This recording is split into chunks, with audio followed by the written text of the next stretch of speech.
नमस्ते सदा वत्सले मातृभूमि। हम लोग बात करने जा रहे हैं भारत के अधिमिलन के बाद भी क्या कोई राज्य ये कह सकता है कि दूसरे प्रदेश की डिग्री हम अपने यहाँ लागू नहीं कर सकते, और हमारे यहाँ जब वो लागू होगी तो फिर आपको वो विदेशी डिग्री की तरह हमारे न्यायालय से पास करवाना पड़ेगा। जैसे भारतवर्ष में अगर कोई विदेश की डिग्री आती है और वो भारत में अप्लाई करनी है तो कानून ये कहता है, सीपीसी ये कहती है कि उसको भारतीय अदालत से क्रॉस वेरीफाई करवाना पड़ेगा। अगर वो भारतीय कानूनों के विरुद्ध है, अगर वो भारतीय व्यवस्था के विरुद्ध है, और अगर उस देश को भारत ने मान्यता नहीं दे रखी है तो वो डिग्री भारत में लागू नहीं हो सकती। भारत में तभी लागू होगी जब वो डिग्री भारत की अदालत के द्वारा क्रॉस वेरीफाई कर दी जाएगी। ये इंटरनेशनल व्यवस्था है। क्या भारत में अधिमिलन किए हुए किसी राज्य में ऐसी डिग्री, ऐसा कहा जा सकता है? हम बात कर रहे हैं पुर्तगाली सिविल संहिता की। आप सोच लीजिए कि पुर्तगाली सिविल संहिता क्या भारत में आज भी लागू है? ये तो बड़ा विचित्र प्रश्न है। लोग कहते तो हैं कि यूनिफॉर्म सिविल कोड भारत के एक राज्य में पहले से लागू है और हमेशा से लागू है, लेकिन यूनिफॉर्म सिविल कोड भारत के उस राज्य में लागू होते हुए क्या भारत के दूसरे राज्य से डिग्री जब उस राज्य में जाएगी तो वो वहाँ के पुर्तगाली सिविल कानून के अनुसार होनी चाहिए और अदालत के द्वारा वो क्रॉस वेरीफाई होनी चाहिए? अगर अदालत उसको क्रॉस वेरीफाई नहीं करेगी तो क्या वो डिग्री नहीं लागू होगी, चाहे किसी भी अदालत की हो? ये एक अक्षयक्ष प्रश्न है जो आज ऑनरेबल मुंबई हाई कोर्ट ने डिसाइड किया। मैं समझता हूं कि इसके पीछे का पूरा इतिहास जानना प्रत्येक भारतीय के लिए जरूरी है, कानून के प्रत्येक छात्र के लिए जरूरी है, और राजनीति में जो लोग यूनिफॉर्म सिविल कोड के पक्षधर हैं, जो लोग एक भारत एक कानून के पक्षधर हैं, उनके लिए जानना अति आवश्यक है। 1510 में गोवा दमन द्वीप पर कब्जा हुआ। पुर्तगाली सबसे पहले भारत में आए थे और पुर्तगालियों ने उस पर कब्जा कर लिया। पुर्तगालियों ने अपना कानून वहां लागू करवा दिया। 1945 में जब विश्व युद्ध खत्म हुआ तो यह तय हुआ यूएनओ के द्वारा कि उपनिवेशवाद खत्म किया जाएगा, पूरे संसार से उपनिवेशवाद खत्म होगा और सबको अपने देश में वापस आना पड़ेगा। ब्रिटिशर्स उस समय सबसे बड़े उपनिवेशवादी थे, ब्रिटिशर्स को भी वापस जाना था, तो ब्रिटिशर्स भारत से तो गए क्योंकि यूएनओ की पॉलिसी थी, लेकिन उस समय पुर्तगाल ने यह कहा कि गोवा दमन द्वीप हम नहीं छोड़ सकते। गोवा दमन द्वीप हम इसलिए नहीं छोड़ सकते क्योंकि वो उपनिवेश नहीं है, वो हमारी ओवरसीज कॉलोनी है। ओवरसीज कॉलोनी का मतलब होता है कि समुद्र के उस पार मेरी अपनी कॉलोनी है, इसलिए हम उसको छोड़ नहीं सकते। ये बात भारत में रहने वाले और गोवा में रहने वाले लोगों को नापसंद आई और गोवा मुक्ति आंदोलन छेड़ा गया। उस समय राष्ट्रीय स्वयंसेवक संघ, जो कि पार्टीशन का विरोधी था, और राष्ट्रीय स्वयंसेवक संघ गोवा में मुक्ति आंदोलन छेड़ने का आह्वान कर दिया। राष्ट्रीय स्वयंसेवक संघ के आह्वान पर गोवा के अंदर गृह युद्ध टाइप का हो गया।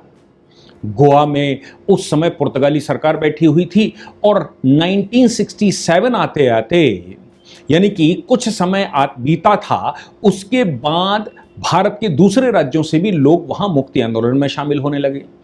ऐसी परिस्थिति में भारत सरकार गोवा में पुर्तगाली जहाज, युद्धपोत जहाज वहां आने का प्रयास कर रहे थे। भारत सरकार ने अपना जलमार्ग रोक दिया। भारत सरकार ने जब जलमार्ग रोका तो फिर पुर्तगाल सरकार उस समय यूएनओ भी गई थी और पुर्तगाल सरकार उस समय इंटरनेशनल कोर्ट ऑफ जस्टिस भी गई थी।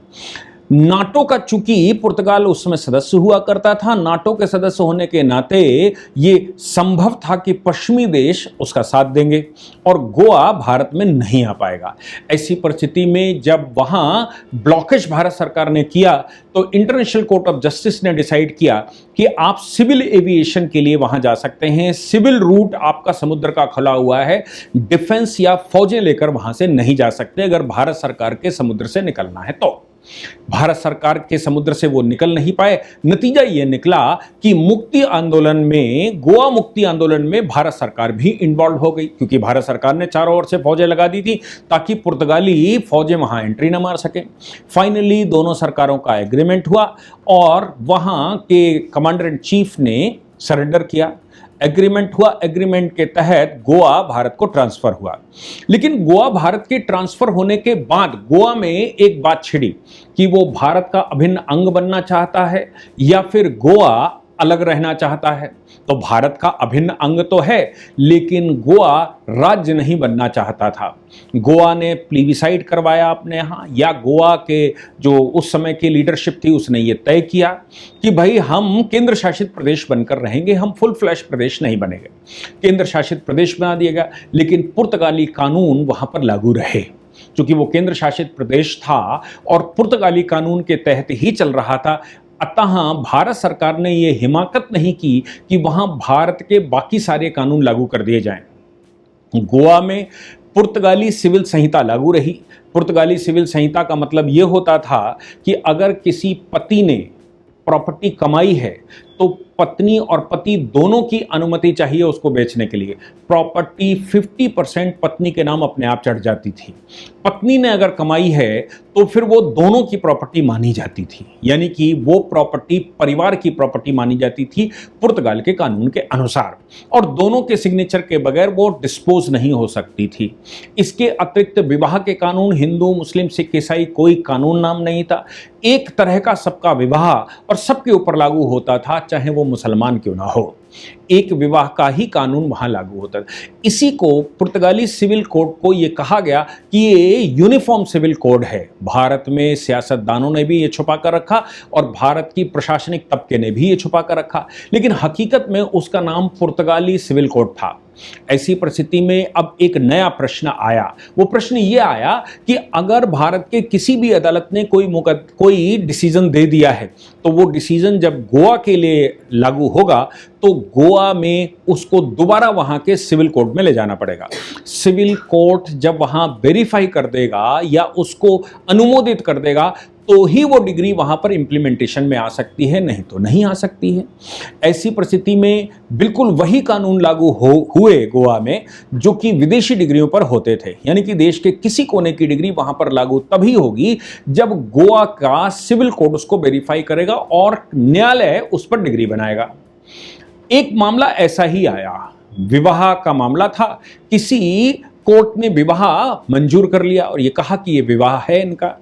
उन दोनों ने वो डिग्री ले जाकर गोवा में अप्लाई करवानी चाहिए, तो गोवा में वो डिग्री अप्लाई करने से मना कर दिया। उन्होंने कहा पुर्तगाली सिविल संहिता के तहत ही इसको पहले कोर्ट में वेरीफाई करवाइए, यानी कि क्या पुर्तगाली सिविल संहिता के तहत वो डिग्री मान्य है।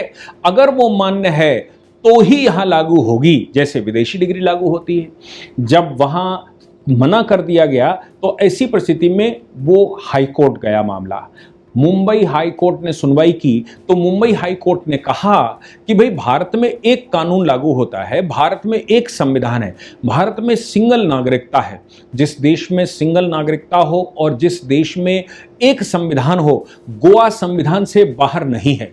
नागरिकों के अधिकार और कर्तव्य किसी भी राज्य में अलग नहीं हो सकते। नागरिकों के फंडामेंटल राइट सभी राज्यों में समान ही होते हैं, और चूंकि सभी राज्यों में समान फंडामेंटल राइट होते हैं, इसलिए अगर वो महाराष्ट्र की डिग्री है और गोवा में लागू होना चाहती है तो उसके लिए विदेशी कानून की तरह उसको लागू नहीं किया जाएगा, विदेशी डिग्री की तरह लागू नहीं किया जाएगा। ये गोवा की सरकार की जिम्मेदारी बनती है कि देश के किसी कोने की भी अगर डिग्री आती है, कोई अदालत ने डिसाइड कर लिया है और वो डिग्री फाइनल है। फाइनल से मतलब हम समझते हैं कि किसी अदालत ने, डिस्ट्रिक्ट कोर्ट ने, सपोज उत्तर प्रदेश के डिस्ट्रिक्ट कोर्ट ने डिसाइड किया, फिर वहां हाई कोर्ट में हुआ, फिर सुप्रीम कोर्ट हो गया और डिग्री बन गई। अब जब डिग्री बन गई तो ये डिग्री जो सुप्रीम कोर्ट ने वेरीफाई करी है वो डिग्री उत्तर प्रदेश के जिला न्यायालय की मानी जाएगी, क्योंकि सुप्रीम कोर्ट भी अपने आप को जिला न्यायालय ही बनाएगा। जिला न्यायालय की डिग्री मानी जाएगी। जिला न्यायालय की डिग्री भले ही सुप्रीम कोर्ट से वो वेरीफाई हो गई हो, गोवा में अगर वो जाएगी तो फिर गोवा के डिस्ट्रिक्ट कोर्ट में फिर से उसको अपनी वैलिडिटी सिद्ध करनी पड़ेगी। तो फिर सुप्रीम कोर्ट का मतलब क्या रहा? फिर हाई कोर्ट का मतलब क्या रहा? ऐसी परिस्थिति में मुंबई हाई कोर्ट ने कहा कि ये डिग्री जो कि भारत की किसी भी अदालत के द्वारा बनाई गई हो, वो डिग्री गोवा में वैसे ही लागू होगी जैसे देश के किसी भी कोने में कोई डिग्री लागू होती है, और वही प्रक्रिया अपनाई जाएगी जो एग्जीक्यूशन की होती है। यानी कि गोवा की किसी अदालत में जिसका जुरिडिक्शन लगता हो, वहां एग्जीक्यूशन की एप्लीकेशन दाखिल करनी पड़ेगी। एग्जीक्यूशन की एप्लीकेशन दाखिल करने के बाद एग्जीक्यूशन की प्रोसीडिंग शुरू होगी, ना कि वो पहले पुर्तगाल सिविल कोर्ट के द्वारा वेरीफाई की जाए या पुर्तगाल सिविल कोर्ट के द्वारा उसको न्यायालय के द्वारा उसको वेरीफाई किया जाए। अतः गोवा कोर्ट ने जो आदेश दिया, उन्होंने कहा गोवा भारत से बाहर नहीं है, गोवा भारत के संविधान से भी बाहर नहीं है, और गोवा बिल्कुल वैसा ही राज्य है जैसे भारत के बाकी राज्य हैं। वो अलग बात है कि गोवा में जो सिविल संहिता चलती है वो गोवा के निवासियों के लिए तो वहाँ के कोर्ट में वो लागू हो सकती है, लेकिन अगर कोई डिग्री किसी भी प्रांत से आई है तो गोवा में उसको क्रॉस वेरीफाई करना ये संविधान का उल्लंघन माना जाएगा। एक भारत श्रेष्ठ भारत, एक नागरिकता, एक कानून का उल्लंघन होगा। इसलिए इस डिग्री को यहां गोवा में अब कोई भी भविष्य की डिग्री किसी भी प्रदेश की होगी, गोवा में उसको अलग से मुकदमा करके क्रॉस वेरीफाई करने की आवश्यकता नहीं है। अब गोवा वैसा ही है जैसे बाकी राज्य। आप सोचो कि हमारे यहां कांग्रेस की इतने लंबे समय तक सरकारें रहीं, लेकिन वो क्रॉस वेरीफाई नहीं कर पाए, वो इंटीग्रेशन नहीं कर पाए। Article 35 capital A, article 370, article 371 A B C D E F G H, ये सब कांग्रेस की देन थी, जिसने अलग अलग राज्यों को अलग अलग आइडेंटिटी और उनके बीच में विभेद करने का साधन छोड़ा था। नॉर्थ ईस्ट की जो समस्या है वो भी आर्टिकल 371 ABCDE ही है, और जो बिहार मांग रहा था स्पेशल दर्जा वो भी वही है। महाराष्ट्र के पास स्पेशल आर्टिकल है, आप सोचिए आंध्र प्रदेश तेलंगाना के पास स्पेशल आर्टिकल है, और इधर जम्मू एंड कश्मीर का स्पेशल आर्टिकल जिसको कहा गया था, हालांकि वो स्पेशल नहीं था, आर्टिकल 370 सरकार को खत्म करने के लिए कितनी मशक्कतें करनी पड़ी। अब गोवा में जो पुर्तगाली सिविल संहिता है ये भी वही रोल प्ले कर रही है जो आर्टिकल 370 करता था, क्योंकि आर्टिकल 370 के रहते हुए भारत की कोई भी डिग्री जम्मू एंड कश्मीर में लागू करने के लिए वहां के कोर्ट से वेरीफाई करवानी पड़ती थी। आज ऑनरेबल मुंबई हाई कोर्ट ने वही किया जो सुप्रीम कोर्ट ने आर्टिकल 370 के मामले में किया था। लेकिन सोचने की बात यह है कि भारत में अभी कितनी विविधताएं बाकी हैं। 75 साल तक शासन करने के बाद भी प्रशासन अभी इंटीग्रेट नहीं कर पाया, फौजों को इंटीग्रेट नहीं कर पाए, यहां तक कि अर्धसैनिक बलों को इंटीग्रेट नहीं कर पाए। अर्धसैनिक बलों को इंटीग्रेट करने के लिए राज्य सरकार पार्लियामेंट ने सीएपीएफ कानून अब लागू किया है, जिसमें 6 सेनाएं एक मिलकर, अर्धसैनिक बल मिलकर एक से वो बनेंगे, और आईपीएस अधिकारी उनके सर्वोच्च अधिकारी होंगे। आप सोचकर देखिए, अभी भी फौजों के जो उस समय के प्रिंसली स्टेट्स के रेजिमेंट थे, जैसे राजपुताना रेजिमेंट की बात करें, सिखलाई रेजिमेंट की बात करें, गोरखा रेजिमेंट की बात करें, ये सारे रेजिमेंट आज भी अलग अलग प्रोसेस से चलते हैं। इनकी आज भी अलग अलग कमांडें हैं, और इनमें आज भी अलग अलग तरह की सैलरी और व्यवस्थाएं हैं। भारत कब पूरा इंटीग्रेट होगा इसका इंतजार भारत कर रहा है। भारत अभी इंटीग्रेट नहीं हो पाया। एक कानून, एक देश, श्रेष्ठ देश, एक नागरिकता और एक इलेक्शन, एक नेशन, ये व्यवस्थाएं अभी भी डिबेट का पॉइंट है 75 सालों बाद भी।